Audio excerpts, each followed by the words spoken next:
No matter how much we study space, our brain is not able to truly grasp the amazing fact that the universe is infinite. However, a recent discovery may give scientists a reason to rethink everything. Is it possible that the universe has a border? And what kind of flaming wall did NASA probes find on the edge of the solar system?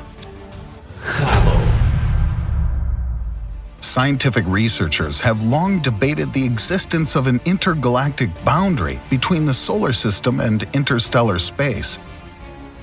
However, until recently, human technologies could not allow us to obtain data from such remote areas. Everything changed thanks to NASA space probes. For the first time, a strange luminous wall on the border of the solar system was discovered in 1992 using the Voyager 1 probe. Back then, scientists considered the existence of this barrier only in theory.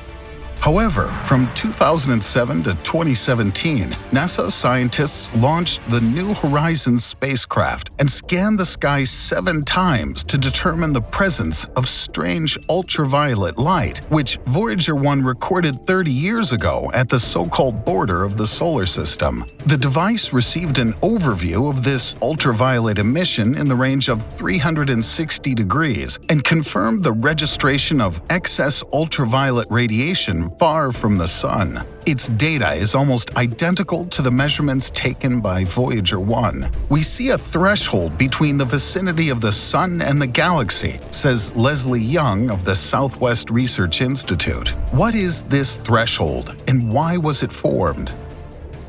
The fact is that all the planets of the solar system are under the influence of the so-called solar wind. It's a continuous stream of charged particles that are emitted by the solar corona and form plasma. It's this plasma that creates the heliosphere in the form of an elongated bubble around our entire solar system. However, at the edge of the solar system, the solar wind completely dies down, and behind it, interstellar space begins, which is mainly filled with hydrogen. The glowing wall that Voyager discovered is the result of the collision of the solar wind with interstellar forces from uncharged hydrogen atoms. It's assumed that helioparticles colliding with hydrogen lose their speed. Kinetic energy is converted into thermal energy, and a so-called hydrogen wall is formed at the border, which scatters ultraviolet light in a special way. Does this mean that the NASA probe can literally hit the wall?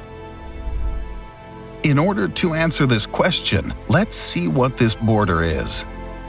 Scientists have officially named this barrier the Wall of Fire. Let's imagine that we're passengers on the Voyager probe and are looking out the window. Our location is 90 astronomical units from the Sun. The device is gradually approaching the hydrogen wall. The first thing you see in front of you is a zone where the solar wind can no longer withstand the interstellar wind. First, a shockwave appears in the heliosphere, an area in which the wind speed drops sharply, but its density increases. Thanks to NASA research, we already know that the magnetic field here has a strange foam-like structure. This is due to the fact that magnetized matter and small space objects form local magnetic fields that can be compared to bubbles. Then we fly through the heliospheric mantle. Our location is 100 AU from the Sun. This is a zone of turbulence where the solar wind is slowed down and compressed. When the solar wind speed gradually drops to zero, we find ourselves in the so-called heliopause. Here, the pressure of the solar wind is no longer capable of pushing back interstellar matter. Thus, the solar wind mixes with the interstellar wind, and finally, here it is, the hydrogen wall border. Despite the fact that there are no border guards here, it will be difficult for us to fly through this area. We can say that it resembles a real hell. The hydrogen wall contains colossal masses of incandescent plasma. According to the Voyager 2 space probe, the temperature here ranges from 30 to 50,000 degrees Celsius. This hot wall creates a kind of barrier that protects our solar system and prevents about 70% of cosmic radiation from passing through. this is good news, because if such protection fails, we would suddenly be in interstellar space. It's highly likely that we would not be able to survive in such conditions due to the high level of radiation. If that happened, life on Earth would look like post-apocalyptic or nuclear winter movie scenes. However, the solar system border has a more interesting feature. It has a low density, so NASA probes can pass through it. The main task is for the equipment to survive the flight through the hot plasma. So far, a piece of Voyager 1's equipment, which is responsible for data transmission, broke when trying to fly through the hot plasma barrier. Therefore, now all our hopes fall on Voyager 2, which, according to the latest data, has not yet reached interstellar space and is temporarily stuck in the transition zone. NASA scientists continue to receive signals from it, but at the moment are not sure if it will ever be possible for humans to travel through this barrier of burning plasma. So far, we cannot predict how interstellar radiation will affect spacecraft passengers.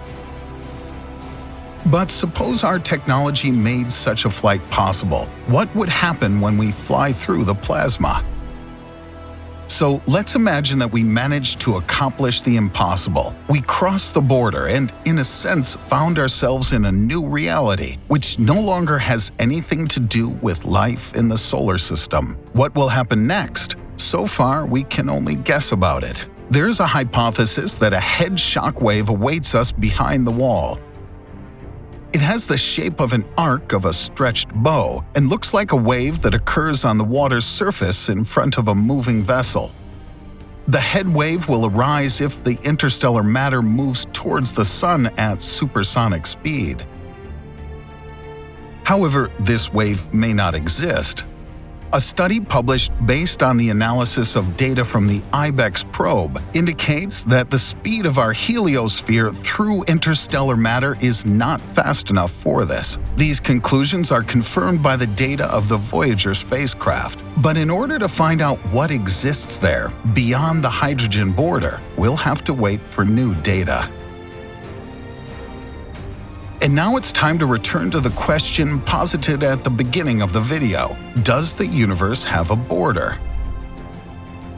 Since we found out that our solar system has a visible border, a logical question arises: can we apply this pattern to the entire universe? The fact is that over the past few years, there have been many scientific discoveries that give us more and more interesting hints that the universe is not infinite. For example, if we assume that the universe is infinite, then we should talk about its infinity not only in space, but also in time. This means that such a universe would have to have an infinite number of stars. However, when you look at the sky at night, you see dark gaps between the stars. This tells us that the cosmos has not existed forever, and according to the Big Bang theory, there's a point in time at which the universe begins. Our world has not always existed, and all this refutes the theory of the eternity of the universe, and accordingly, its infinity. The problem is that long-distance travel takes light years, and so scientists always get outdated data. Moreover, we don't see all galaxies. 13 billion years is the maximum available to us, says Neil Cornish, an astrophysicist at Montana State University. Thus, there's a barrier of relic radiation for our vision. It was formed 380,000 years after the Big Bang, when the universe expanded and cooled so much that atoms appeared. This radiation can be compared to a childhood photograph of space, where it was captured before the stars appeared. However, behind this barrier there could be either borders or an endlessly continuing universe. We cannot get unambiguous data whether the universe has an end or not. But using mathematical calculations and exploring the microcosm, scientists have already built working theories and even suggested what shape the universe actually has. You can find out more about this in a video that I released earlier. Take a look at the screenshots that are now on the screen. These are statistics from YouTube. What does this mean? Notice, now 57% of viewers of this channel are watching without a subscription. Therefore, in order not to miss Hubble videos, you just need to click on the red button, which looks like this. It's below this video. The law of the universe is simple. Remember that. After all, each of your subscriptions is very important to me. The more viewers, the more often they watch and like, the faster a new mega interesting video will come out.